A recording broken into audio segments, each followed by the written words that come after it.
Cool. Hey friends, I'm Mal. This is my friend Heather. I'm a professional astrologer and Heather is a Ayurvedic counselor, and we both are intuitive tarot readers, and we get together here on the YouTube about once a month to have a soul nourishing discussion. And because we're millennials, we also like to share this discussion with you all. And today our theme is rest.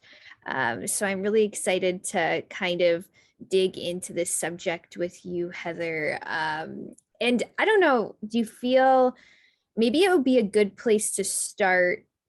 Like, we always take it back to the inner child.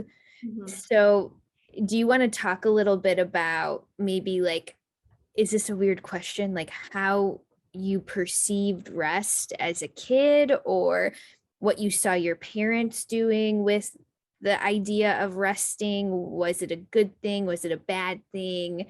Like, tell us a little bit about your rest conditioning, if you will. I like that rest conditioning. Yeah. Well, I think, yes, we trace everything back to inner child, right? Because our childhood conditions us for the rest of life. Um, so a few things popped into my mind when you asked that question. One is that rest was very poorly modeled to me as a child. The adults around me were gone at 5:30 in the morning, didn't come home until about 7:30 or 8 at night. And even then the energy was very busy, get dinner done, talk about work for the next day, and then go to bed and rest. But very little was there modeling of like slowness in the day, of just like, let's just be present and be slow and not have to do something. And I think for me, I think children naturally rest, and I think rest looks so different depending on your needs. Maybe it's related to the sense that needs a rest, where a child might, like, I remember going outside and just like, I don't know, walking through the garden and looking at flowers, or just like looking for bugs and digging for worms and things like that. And I think that that in and of itself is a form of rest, where you take yourself from maybe inside where you were listening to Nirvana with your sister, very high levels, and your sense of sound might have been overstimulated. So you go outside and you take a rest, you give your ears a rest. And I think that even though it wasn't really well modeled for me as a child, I think I still did a pretty good job. But into adulthood, I think that that lack of modeling of rest and that sort of over productivity on the adults around me translated into me, my conditioning of thinking I needed to do the same when I got to college and when I got into my first career. But I think if I was left to my own devices as a child, I actually did a pretty decent job of like recognizing that a sense needed a break, and I would go do something to pacify that. What about you? Yeah. I'm thinking like, I can't help but think of my grandma who is she's a first generation immigrant from Italy. So she The came Aries to sun. she's the Aries. My grandma's an Aries, if you know her. Um and she came to America around 13 years old, and she's like 85, and with the pandemic she's had to stop working in the past couple years, but like she's like applying for jobs behind our back, like she's like something, like she's an Aries, Yeah. like she wants to work. And I can't know for sure, I don't want to overly pathologize her, but I feel like there's some kind of immigrant wound within her. And I think this might be true for a lot of people whose families carry that kind of baggage of like, I am an immigrant and I don't belong here, but this is the American dream. And now I have to prove my worthiness to be here, or I have to prove my like deservingness to like be in this country or be in this society. Granted, I'll just give a big disclaimer that it was not difficult for my grandma to assimilate to American culture because we are from white European ancestry, right? So Mhm. obviously we do not have it anywhere near as bad as like other cultures and other people coming to this country, and we have a very privileged experience of being coming from a different country, right? However, I will say I think that that core wound, maybe for me I could call it like, or for my grandma I could call it the immigrant wound. Like, I don't deserve to be here. There's a part of me that feels like I need to prove my worth in order to be of value to this society. I have found that that has just trickled down the generations, and I see that wound playing out in my parents and different family members. And I think we just have such a tendency to identify with the amount of production or output that we are exerting. So that would kind of be my experience of rest as a kid. It was like the complete opposite. Like, it was like what is valuable is working and being busy and being productive. And I'm not sure that rest was anywhere um in the picture. Like, if I don't think I was conscious of it being like an activity that you could choose, like, if that makes sense. Okay, so I think that immigrant wound is so valid and so present. And I'm glad that you used that you brought in the story of your grandmother, because it is so true that these things trickle down um, ancestrally. And while you were speaking, I had this little thought pop in that I think that what coincides with the work, stay busy, not wanting to rest, is that when we rest and our mind is still and our body is still, a lot of times that's when trauma and pain find space for processing. And it asks, okay, you're finally still in calm. Can we talk about this? Can we process this? Can we bring this up? And I think that now that therapy is more accepted and mental health has a space to be talked about in our society, that's shifting a little bit. But I think our parents and grandparents had zero tools. The only thing that they knew was that when I'm busy and when I'm working and when I'm getting money and I have the new car and I have the house and the spouse, that I'm seen. But I don't know what to do when things get quiet. And I don't like the way I feel when it's quiet. So I'm just going to stay busy. And I know that from personal experience as well. I'm not speaking for others. This is something that I have really had to work on, being okay with quiet and okay with stillness, even with being okay with a quiet house, with a house without music on or a podcast, like just kind of hanging out with my thoughts is something that I've really had to work on a lot. Yeah. Oh gosh, I'm so glad you brought that up, because rest isn't just the physical act of sleep. Maybe our definition of rest is like creating space for um creating space for silence, or creating space for restoration or Yeah. regeneration. And sometimes that does look like, yeah, being alone with one's thoughts, or or just kind of hanging out. And you're right, that can bring up a lot. And there's something about, for at least in the energy that I grew up in, there definitely is like let's keep busy so we don't have to address this Oh kind yeah. of vibe. And Oh yeah. I'm not sure if any listeners relate to the energy of like passive aggressive cleaning. like like I grew Yes. up in like the sound of my childhood is the sound of like passive aggressive vacuuming. Oh man. Like you know I know the you've told me that before. The vacuuming is not a sound that your sense of hearing likes.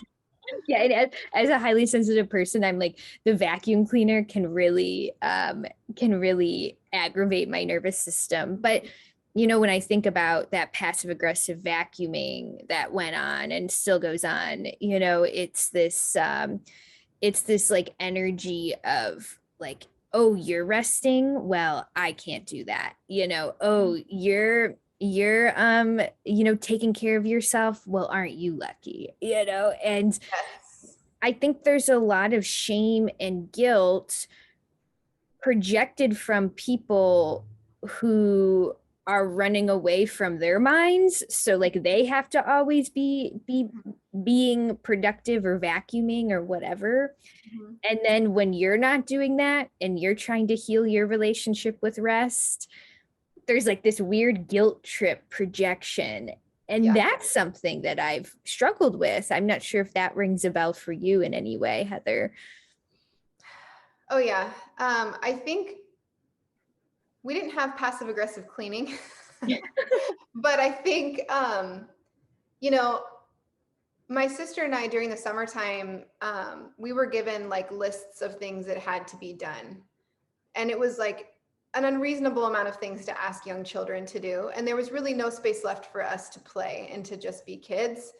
And so I think that where the guilt was placed on us was if we didn't complete all of the chores or the tasks or whatever, that then we were accused of messing around. Well, you just must have been riding your bikes all day. You must just have been rolling around down the stairs all day. And it guilted us for our play, and it guilted us for maybe, yeah, wanting rest, because we had this like list that had to be done, and it was literally like checked every single day. So in a similar way, yes, we knew that if we weren't productive and if we didn't stay productive, that we were going to be shamed and made fun of and put down, which is not so great. And I think that has bred a fear of not being productive. And I think a lot of us can relate to that, of like this fear that something bad is going to happen if I don't do this right now, or if I don't do this today, that something bad is going to happen to us. And I know that we know that it's not like some productivity monster that's going to come like consume us, but we just feel it's that like subconscious feeling of guilt and shame, I think, that's bred from all of those. I think a lot of us can relate to the passive aggressive cleaning, or the like, do all these chores, no time to play. And if you don't do it, what have you been doing? You've been messing around all day. And then that's been the hardest part for me, is like making childhood play, putting guilt and shame on that, of like not letting us just authentically play and be kids, has been something that I've been reparenting through my own children, of just letting them have free play and liberty to make their own choices of what they want to do and play the way they want to play, has been, I think, probably healing for me, but still also difficult. And do you, in that way, Heather, like when you did start reparenting yourself and you did start examining your relationship to rest and just self-care in general, do you remember at any point in your adulthood where you were like, wow, like my relationship with rest is shitty, or like was there ever just like an aha moment where you were like, wow, I need to examine this? I don't remember like a specific aha moment, but I think for a very long time, probably, I mean, it all coincides when I started my path of like breaking down the conditioning and saying F you to all the stuff, which was many years ago, well, almost 5 years ago now, right around my Saturn return, not surprisingly. But I think that it was connected to noticing that when I was still and I was intentionally trying to rest, that I noticed a lot of trauma coming up, and flashbacks and things like that, and it made me realize that the space of rest felt foreign, it felt uncomfortable, it felt scary, because I didn't know how to do it in a supportive way that didn't just snowball into like a mild panic attack of like, all these intrusive thoughts are coming in, what am I supposed to do? And then I just go get busy to distract myself.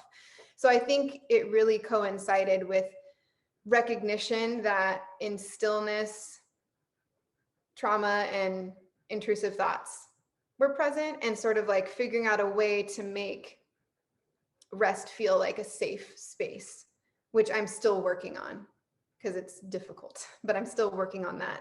Did you have like a similar like aha moment? Mine's not really like one specific moment, but I know it's connected to that. No, I relate to that a lot. Like, yeah. And I think my moment was definitely I had a lot of like tower moments in the first year of being a practitioner in 2019. Yeah. In tower moments, not necessarily in the external, but in my internal world, and holding space for other people really did awaken me to the, I think, amount of self work that I needed to do in order to hold space for others. And I was noticing too, in that first year of, trying to see clients, I felt like I couldn't get enough rest. Like, I just felt so exhausted a lot of the time. My body was exhausted. I'm pretty sure that was when I also had my first appointment with you, and I was like, God help me. Like, and, Yeah. and I was really exhausted, and I realized that I didn't actually know how to rest because our definition is so limited. Even as I'm talking about this, we probably are thinking rest is sleep. Right. But rest is so much more than just the physical act of sleeping.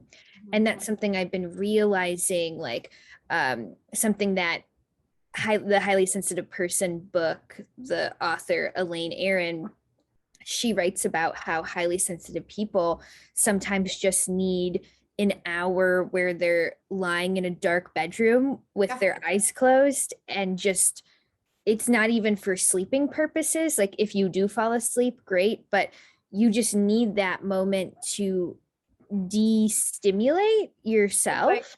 it's like sensory deprivation, right? Yeah. It's And like yeah. literally deprive yourself or deprive your senses of everything to reset. And I think I love that, because I actually use the term sensory deprivation as like when I tell my family that I need a sensory deprivation moment, and I will go even just like sit in the bathroom and just run the water on my hands or feet. The sound of water is really pacifying for me. So that, but yeah, I think it's important to recognize that rest is not just sleep, because everyone attempts to sleep, right? That's something that society still is holding on to, that we're still allowed to sleep. They're still letting us do that. But rest, yeah, it can be sleep, but it doesn't have to be. And there's lots of other ways to rest, like you said, based on our need for like sensory resetting or deprivation. Yeah, I love that sensory deprivation kind of metaphor. Also, it makes me feel like we need to go to one of those sensory Hit the tubs. deprivation tanks. Like, we should That's go a do that. very Pisces moon activity. I know. Let's do that before we're too old to be allowed to go in one. Yeah, yeah, that is a very like, oh, two Pisces moons hanging out. What do we go do? That's Mhm. exactly what we'll go do.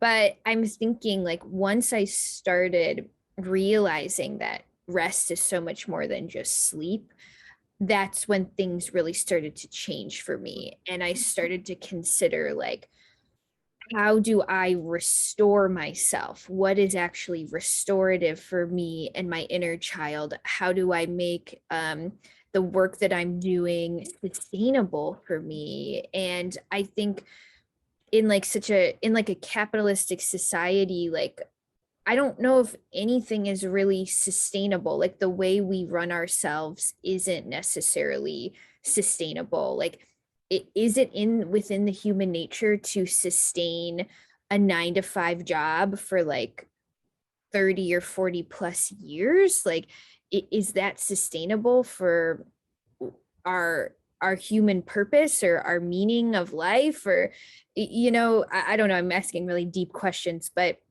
I'm I'm just thinking of I'm thinking about this word sustainability and how we sustain ourselves. And if you are listening and you're in this place where you are exhausted or you are feeling like you don't know how to restore your energy, I mean, that feels pretty understandable to me because, in this society, it's almost impossible in a lot of ways.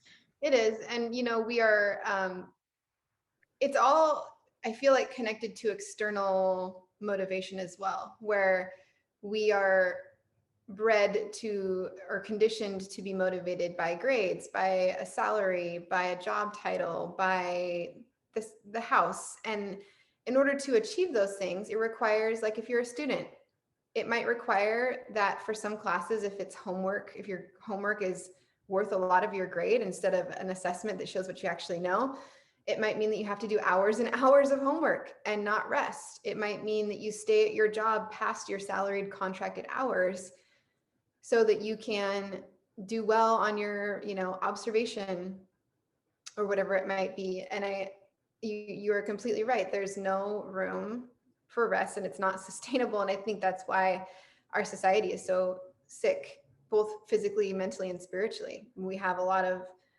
illness across all three of those bodies, and it is directly linked to that whole turn of the century industrial revolution situation. Absolutely. I'm thinking about like in Ayurvedic philosophy, is there a way how does Ayurvedic philosophy view rest? Is that a weird question? Like, should I be coming to rest in a certain state of mind, or like when should I be resting? Is it like a couple times a day, or like what do they say in Ayurvedic philosophy? Well, I'm so glad you asked, because actually rest is one of the three pillars of health in Ayurveda. So we have like food, nutrition, diet, we've got rest, and we've got sexual energy, which translates to your spiritual energy. Because in Ayurveda, your sexual energy is directly linked to your spiritual energy. If we think of like Kundalini, and for those who are familiar with the term Kundalini energy, it's all kind of tied together. And we also have something in Ayurveda called the Ayurvedic clock, which I enjoy. I think it's a great tool. I don't think that it needs to be a strict tool with anything. We don't want to apply rules or strict rigidity to anything. But if we look at like the Ayurvedic clock, we can see, okay, there's times of the day where we're going to have the most energy and time to be productive during Pitta time, 10 to 2, 10 a.m. to 2 p.m. is like when we can really get some shit done. And then from 2 to 6, that's Vata time of like a work day. And it's funny because that's usually when a lot of people tank and they reach for their afternoon coffee or some sort of external stimulant, music, chocolate, something, because they're trying to fight the sort of ungrounded, ethereal nature of Vata. So yes, 2 to 6 p.m. during the day is a great time to slow down, ground, and to do some sort of intentional rest. For me, usually around 5 or 5:30 is when I start to cook dinner. And for me personally, cooking is a very grounding, cathartic thing for me to do. And so that's a great practice for me. That's like a form of rest for me, is that I cook and I'm quiet and kind of in the zone when I'm cooking and preparing food.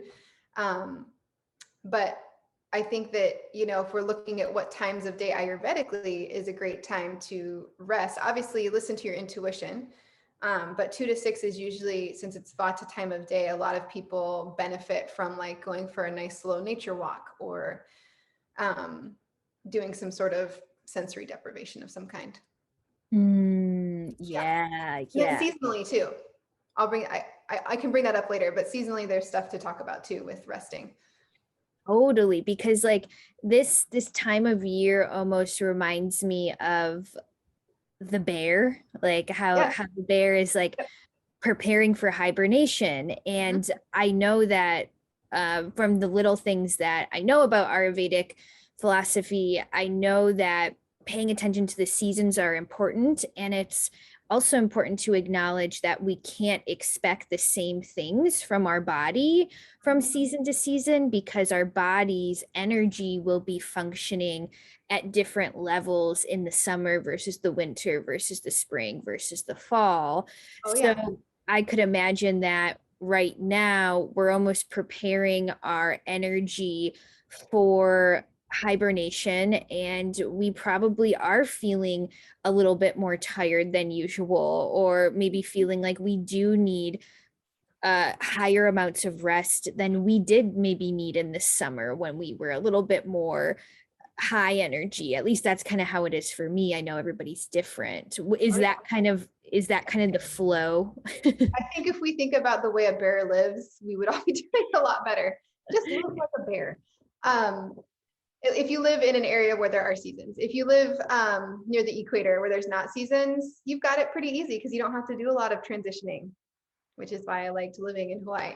Yeah, I know. But yeah, I think that we need to, when we're not, when we're able to practice intuitive living, which means like the things you're doing during your day, your wake up times, what you're choosing to do with yourself. And we practice intuitive eating. We're eating what our body is naturally asking for. Not, there's a subtle difference between like an ego craving of like, I'm really angry right now, so I want to eat this, or I'm really pissed off or sad and I want to reach for this. Um, I'm not saying there's anything wrong with that, because I do think that food can be very pacifying. But if we're able to like really ask ourselves, what does my body need right now? I know for myself during this time of year, as opposed to the summer, I crave higher fat, warm, well cooked foods. And in the summertime, I don't crave that as much. And in the summertime, my body, since I have been living and eating intuitively for quite a few years now, my body will naturally, like the around my stomach will naturally get a little bit like thinner in the summer because I'm just not storing my winter fat. And then in the fall and winter, I'm a little bit thicker, because I'm holding on to some of my winter fat, which is completely normal. And if we allow our bodies, if we're not like on a strict, restrictive diet or low calorie diet or raw vegan diet or something, our body will naturally have this sort of evolution throughout the seasons, right? Where in the summer, we're outdoors, we're moving more, we're active, the foods we're eating are lighter, lower in calorie, fruits and veggies and stuff like that. So we might be a little bit more lean, so to speak. And then in the winter, we need extra fat and tissue on our body. We need more kapha dosha in winter to counteract the lightness and ethereal characteristics of vata. And I think that when we allow ourselves to kind of move cyclically with the seasons and to eat cyclically with the seasons, we just feel better. Our mood is better. We aren't constantly craving for something more because our body's like, you haven't given me enough fat today, lady. It's cold. I need some fat. So we're not constantly reaching for like this or that to try and pacify. And then I also think like, okay, thousands of years ago, winters were really hard on humans. Like we did not have the resources. We didn't have houses with central air and heating. We didn't have stoves. So winters were kind of scary. They were a dark time, and people knew that if they didn't eat enough in the summer and gain enough weight, that winter was going to be really hard because food might be scarce. So it's a very natural human cycle throughout a year, if you live somewhere where there's seasons, to ebb and flow with how much tissue you're holding onto and releasing. And it's totally normal and healthy. Yeah, gosh, I wish that idea of like it's normal and healthy for your body to change. You know, like you can't expect your body to stay the same forever. You know, like that is I wish that that idea was ingrained into me instead of, I think, our societal conditioning, especially for those of us who like identify as women, like there's so much fucking pressure to have your body stay the same always. And Yeah. like it's like, oh, like, you know, it's January, like time to get ready for like bikini season or whatever bullshit, you know. And it's like, oh my God, it's just exhausting to expect your body to stay the same always. And it's just so liberating to think about, you know, what you said about actually it's so natural for your body to change throughout the seasons, and it's okay, and that even is healthy, because your body is doing something that it's like evolutionarily programmed to, if that's even a word. Yep. Um, so I love that kind of, it's okay to change the amount of food you're eating. It's okay to change what you're eating. It's okay to change the amount of rest that you're needing as well. And I do find myself, as we kind of dive into the fall winter seasons, I do think that I need more rest Yeah. and I am less energized and I need to be more gentle on myself a lot of the times. Mhm. But that's okay because it also allows us to be in that sort of hermit, or the the crone archetype, if you Yes. will. Like in the witch's wheel of the year, this is like we're entering the time of the crone. So after we celebrate Samhain, the Muggles may know it as Halloween, you know, as we celebrate Samhain. And then we're going into the darkest time of the year, right? And what do we do in this time of year in a more pagan perspective? Well, we're with the inner crone. We're sitting with like the one who knows, which is how Clarissa Pinkola Estes would put it. Yes. Yep. We're sitting with the one who knows, who is inside of us, and we're getting in touch with very internal themes. You know, we're looking at the shadow work that maybe has been brought up this whole year, and maybe now we're really examining it. We're trying to work through maybe things that are more psychological or internal. And you know, that all correlates with, oh, but we're also inside more and we have less to do and it's colder and Yep. we're spending more time in solitude. And that's all okay because it is the season of the crone or the hermit, if that makes sense. Totally. Yeah, and I think where we get imbalanced is when we try to fight that, because it feels uncomfortable to us, right? It feels uncomfortable to eat more, maybe to go against societal conditioning of like allowing our body to change in the winter, to allow our diet to change the way that we want it to in the winter, eating warming foods. You know, I remember many years ago of like in the winter drinking smoothies for breakfast and having salads for lunch and just being freezing all the time and being miserable and always wanting something else to eat, but trying to stick to this ridiculous like diet. And it really, when we are,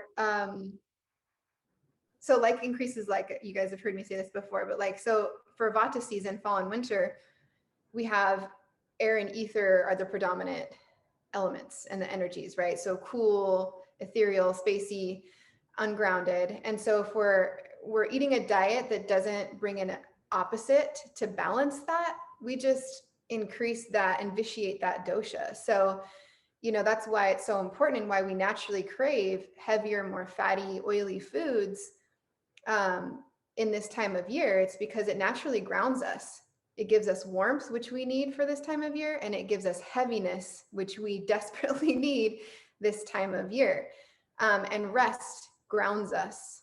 Slowness grounds us. Slow is the opposite of mobile, which is a characteristic of Vata. So yes, we naturally need to slow down. We naturally need to go inward. During the summer, when the sun is present, we have the energy of the solar energy, which is inspiring, invigorating. It gives us life. And that's why we feel so much more energized and energetic. And I think it's okay not to feel that way in the winter. And that's where we think we have this problem, is we start to judge ourselves of like, well, during the summer, this is how I feel. Like I'm inspired and I want to do all these things and I'm out and I'm doing all this stuff. It's like, well, yeah, because the sun is literally giving you life. Yeah. In the winter, there's no sun. So you literally just need to be a crone. Right. And I like that. I like that word about like inspiration too. Like, can you really realistically expect your own self to be inspired all year round? You Yeah, know, it's not no, possible. yeah, no, it's just not how our energy works. And I'm also thinking too, Heather, like when we're kind of going back to this idea that there are different types of rest besides sleep. Mhm. We talked about like the sensory deprivation, like just chilling in a dark room for a little while and just, Yep. I don't know. I actually find that to be really helpful, even if it's for 20 minutes, like in the Yep. middle of having client appointments, like just Mhm. kind of, light shut off and just, I'm not even going to nap. I'm just like zoning out. That feels Like really a good to me. shavasana kind of situation. Yes, yes, we could definitely describe it as that. But also something my therapist has brought up to me is that like humans, we need more kinds of rest than just sleep, because Mhm. I've expressed guilt to her about like, oh, sometimes I am not motivated, and that spikes guilt and shame within me because I have the whole passive aggressive vacuuming baggage. So I'm like, and then I'm trying to rest, and then I'm just watching Netflix and I feel like a slug, and I'm like, what am I doing with my life right now? Like I didn't get enough things accomplished, so like I don't deserve Mm. to be watching Netflix right now or whatever, which is a whole nother, layer of conditioning. But something she told me, she was like, well, watching Netflix could be kind of a way of resting for you, because the human mind needs more types of rest than just sleep. And Mm. even just watching a show where I'm kind of zoning out and giving my mind a break from thinking about work or the things that I need to do, or even thinking about or ruminating about worries. Yeah. That is rest. So we do demonize. I feel like we tend to demonize things like, oh, Netflix or whatever, or I don't know, watching YouTube, but those things in moderation, I think are helpful and can absolutely count as rest, and they can be restorative. Yeah, I do think that um Netflix and YouTube time definitely has been demonized. And I can see where someone who's in a really bad space with their mental health, if mental health is, if they are locked in their room all day just watching YouTube or playing video games or Netflix, and they're completely detached from other parts of who they are, then that's, like you said, in moderation, right? Everything in moderation is important. Um, and I can completely relate. It's actually like I think trauma response to watch a show that is familiar. Maybe not a trauma response, but what's the word I'm looking for? Like a trauma It's pacifier. a comfort activity. Comfort activity. Okay, yeah. So um, maybe a response to trauma is seeking something that is comfort, right? So rewatching a show that you've seen, which I know I have done with many series in the past, is a form of pacification for a mind that needs a break, because it's familiar, it's predictable, it's safe, right? And I think, like you said, when your brain needs a break from ruminating, from, self-judgment, turning to something that feels safe, predictable, makes a lot of sense. right? I'm gonna watch Mm, the show. It's predictable. I know it makes me happy. And so I'm gonna feel better by watching it or even just having it in the background because it's like it's a form of pacification. So that totally makes sense. And it definitely should not be demonized or judged at all. yeah, yeah, especially for us Pisces moons. Even my other Pisces moon friend, shout out to Annalise. We have this thing where we have like very similar comfort movies, and I have like 10 movies that I watch just like on repeat. And it's exactly what you said. It's because they're comforting. I know what to expect. Like, Okay, give me the top three though, because I want to know if any of them are mine.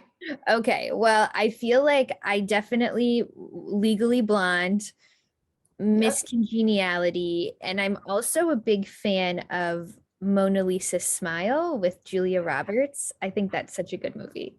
that is a really good movie. Those are Yeah. all really solid. Legally Yeah. Blonde is definitely up there for me, for sure. I've watched that a lot. I would also add for me Love and Basketball because I played basketball growing up and I had this fantasy that I was going to marry a basketball player. Um, and so I've seen it a million times and I will play that. I've noticed I'll reach for it if I need that sort of like, safe mental break and Yeah. rest. Yeah. Yeah, absolutely. But Heather, is there anything else that feels like it's on your heart? I was thinking maybe like taking us to some guidance for the listeners about transitioning into the winter season, Yeah. like self-care wise, but is there Yeah. anything other other rest bullet points that we wanted to discuss, or does that feel good to kind of move into winter stuff? Yeah, I think my last little bullets on rest would just be to remember that it isn't just sleep and that to take some time to explore what is rest for you. Is it like crocheting? Is it painting? Is it listening to music or playing music? I think a lot of times rest feels really good when we're doing something where we're fully present, and we're not just serving others. So in our work, in our line of work where we're serving other people, that is not rest because we're giving our energy out. But if we can find an activity where we're fully present with self and we're serving ourselves, like making, for me, cooking, that's a form of resting for me. I'm making something, I am highly food motivated, and making something that I know I'm really going to enjoy is a form of rest for me. Painting, listening to music, playing music, writing poetry, journaling, any of those things I think can all fall under gardening, can fall under the category of rest, because active rest is a thing too, right? Movement while resting, maybe like slow dancing or like a slow yoga flow or slow walk through the woods. I think anything where you're fully present with yourself and feel safe. Yeah, I love that. I love that. Like the sort of, I'm not, I right now, this moment isn't about serving others, it's about serving me. And I would also add to that too, like as we're deconditioning from shame about rest, if we have that, or if we're reparenting our own inner children about rest in general, I have found that it's really hard. Like there are days when I am like trying to rest, but I'm like laying in my bed and I'm like trying to rest, but I just feel guilt and I'm like, God damn it. So like Yeah. I feel like it's a process. It doesn't just happen overnight. It's almost like exposure therapy kind of Yeah. for me. Like this sort of like I need to expose myself to having 2 hours where there isn't anything on my schedule. And like, if I choose to do absolutely nothing in those 2 hours, like, I need to have that experience, even if it's hard at first. Yeah. Because sometimes it reminds me of, when people say, like, oh, I can't meditate, Mhm. like they're like, oh, I just couldn't do it. Like, and whatever, no judgment. But also, I'm thinking, well, of course, nobody can just sit down and meditate. And Exactly. Because it's stillness. And that's right. the antithesis of our society is stillness. Yeah. Right, like you are not profoundly unique because you feel as though you can't shut your mind off and meditate. Literally Yeah. every meditator that I know feels that way, including myself. Yeah. But like it's kind of the same thing with rest. People have a lot of excuses, like I just need to be doing something, or like I can't feel lazy. And it's again, it's like, okay, but where's the root of that coming from? Like that's not coming from an aligned soul place. Like that's coming from a place of shame and whatever. So We just need to remove lazy from the dictionary. Just that word can be eliminated from the planet, because I think that that label makes it really hard for people to be okay. And again, like I feel like it's all about external motivation and validation of like people don't feel like they exist unless they're seen on this planet doing something that's worthy, which is all so irrelevant at this point. So irrelevant. Okay, so Ayurvedic tips for fall and winter, like so practices we can be doing. Should we do a quick little like breakdown? yeah, let's both kind of tune into our intuition, and Okay. for any of the listeners, we'll give some guidance for transitioning from fall to winter right now, and like kind of what we're feeling. Okay, and I have my tarot deck too. If we have time and we want to do that, if we feel called, we can pull a card too. Definitely. So I think the biggest thing that I always try and bestow upon my clients is the basic principle that I mentioned earlier of like increases like and opposites balance. And so really, if we can think about the characteristics, if you live somewhere with seasons, the characteristics of winter and fall: cold, mobile, airy, ungrounded, dark. We want to balance ourselves with things that are opposite. And the elements of Vata are air and ether. So earth, fire, warmth, right, are going to be balancing. So in your home environment, in your foods, in your daily practices, what can you start to invite in that has those opposite qualities? It's going to be grounding. That's going to be warming, not too heating. Because it's funny, because a lot of people think like, oh, if I'm Vata and I have, a lot of coolness in the body, I need to have a lot of spicy, pungent foods or really hot showers. But we forget that really, really hot actually is drying. And so if we like go overboard with the spices and the hot showers and the hot baths, which I know because I am a hot tub and sauna monger, as you probably are too. But I know that if I spend too much time in like a hot bath, my skin actually ends up being more dry. So looking for things that feel good for you, that are familiar, that feel safe, that bring in warmth, grounding, and slow, right? Because Vata is a very mobile dosha, which is why most of us have vitiated Vata dosha frequently, because the society we live in is all about this movement, right? And movement and busy and talking and productivity all just encourages Vata to continue to spiral into the ether. so, so looking for those, and more specifically, warm drinks, warm teas, warm milks. Reach for your comfort foods that your family cooked for you as a child, really warm comfort foods. Like, what do you love to have on a cold day? Forget, try to work on that conditioning that you need to be eating a restrictive or one type of food for the whole year, and think about what foods are around right now. Root vegetables, they're heavy, right? Potatoes and squashes, those are all great to reach for this time of year because they're heavy. So really try to release that conditioning of like, no, in order to keep this physique, which we don't need for winter or anytime, you should only be eating salads or this many calories. Listen in and reach for your comfort foods, because Vata really likes to be held with comfort. And just, one of my Ayurvedic teachers talked about how a child who has a vitiated Vata dosha, like squeezing them and like hugging them and literally like bringing them back into themselves instead of being out in the ether, is really grounding. And even for us adults to have things that really just kind of make us feel comforted and less out in the open.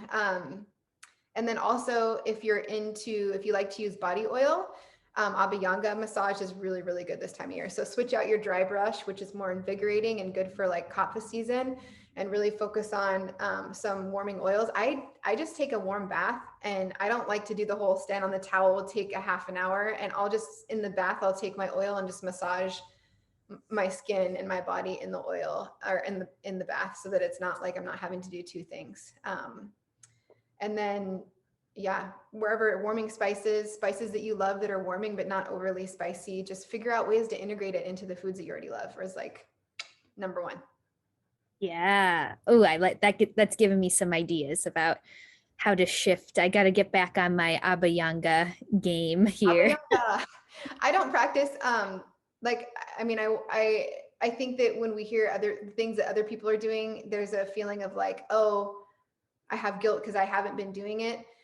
Do it when it feels right. Like I practice Abhyanga maybe once, sometimes twice a week. Some weeks I don't do it, but I do it when my body feels like I need to. And I think that's really important, not to allow these practices, these seasonal practices to become, we talked about this last time, to become like so strict that we have guilt when we don't do it. Cause then it's not intuitive. Then it's just, we're just doing it because we think we have to. But yeah, opposites, bring in the warmth, bring in the grounding, bring in the slow rest for the remainder of winter until we start to see crocuses emerging, and then we can start to come out of our crone houses. Yeah, I love that. I love that. Yeah, I think my addition to that, in a little bit more of like a witchy esoteric take, Yes, would be, I think it's a great time if we're going into the season of the crone. I think it's a good time to kind of refresh your spiritual practice. And I think sometimes we get away from that in summertime because, we want to be outside, and, now we have more time to be indoors. So again, like you said, it's not to say we have to be like beating ourselves up because we didn't read, one chapter of our tarot book every single morning, or, like we don't have to be so strict about it. But it's a really good time to think a little bit more deeply about your spiritual practice, have something to look forward to, since we have that lack of light in the actual atmosphere. At least we do with daylight savings time and all that bullshit. But like you just want something to look forward to when you wake up, something that will bring you out of bed. So like that daily tarot practice.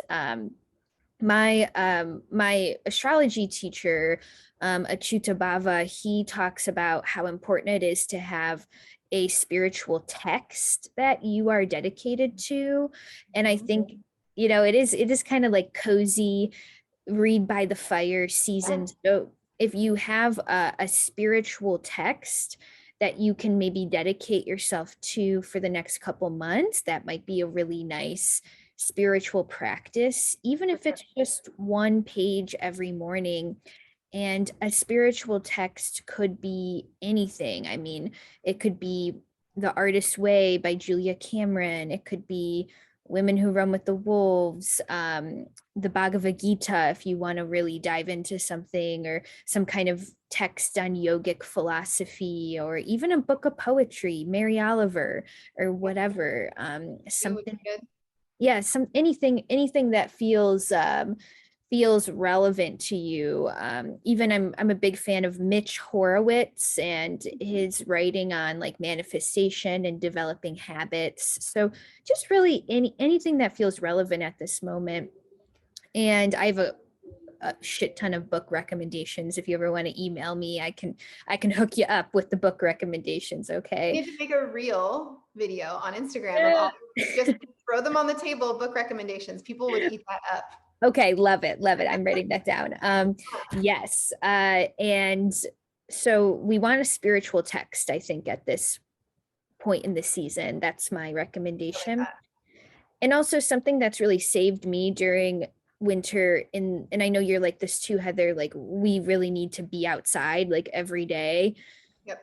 And winter can sometimes make me feel a little bit claustrophobic because I feel like, oh my God, for those of you who don't know, I live in the Chicagoland area currently, and Heather, you're in the Pacific Northwest. So we both have pretty extreme winters, Yeah. harsh winters, and I cannot live my life hiding from winter. Yeah. So I've adopted more of a if you can't beat them, join them kind of mentality with Your winter. snowshoes, you get to dust those off. We know, yep. If I snowshoe. When it starts snowing, I go out and I snowshoe through the forest, or I take long walks and I just bundle up and I still get outside. And So I know it's hard, but nobody says there's nothing that says you can't go outside in the winter. You can still connect with nature in the winter. Oh, yeah. I love the more esoteric spin that you provided. I have a few esoteric tidbits. Just ironically, last weekend, I just felt inspired to completely clear off my altar space, cleaned it, put new things on there, grabbed new crystals to set on there, and just kind of made it more aligned with the current energy. So I think like what you were saying, kind of setting yourself up for energetically for winter, whether it's a practice of reading your spiritual book or making your space feel more reflective of the energies as well. And then I also wanted to remind us that, during Vata season, it's like you said, it's a really great time to prepare for the energy of spring. We're during Vata season, we should be bulking up spiritually, physically, emotionally, so that when energy comes, we can start to take all that and put it into inspiration and put it into planting new seeds. And if we're depleting ourselves and not resting during winter, come spring, we don't have much to give. So really, winter is such a good time to cocoon and to crone and to hermit, so that we're building this like culmination of energy. It's building in us so that when spring begins and we move into summer, we have all that energy to translate into that time and space, which I think is really important. And people forget, because it's like, we think that we have to have that inspirational, energetic feeling 365, which is again, irrational. That's amazing. I feel like that's a really good place to maybe end our conversation, but I feel a little bit more inspired to go into this winter season, even though my little Vata heart loves summer. But Oh man, it's so hard to say goodbye to summer. it is, but it's part of the lesson of right now. We have to grieve and we have to accept and we have to surrender. So and you and I have been talking about how good we've been doing with surrendering, and we're in a much better place this yeah. month, because we are just letting it go and surrendering. Oh yeah. Me and Heather, side note, yeah, we did have a big conversation yesterday about how we were at totally different places this time last year in 2020, and how shitty we were in 2020 at surrendering. And both you and I were like, how the fuck are we supposed to surrender to what is being presented to me right now? And now we're kind of doing it, at least a little bit. Like we're like, okay, I got it. Not gonna fight it. Let's just surrender. We're surrendering, and we're still hoping in the back of our minds that because we're surrendering so well that we will be rewarded. That's what I keep telling myself. If I keep surrendering well enough, there will be a reward. Right. Surrender, but make it ego. Yeah. Surrender, but give ego space. Yeah. That's a good quote. We're going to use that. Awesome, Heather. Well, thanks so much for chatting with me. And listeners, feel free. Our DMs are open. The YouTube comments are open below. If you want to submit your topic requests, me and Heather will basically talk about anything. So let us know. Yeah. Hit us up. Awesome. Thanks for listening, guys. Bye-bye.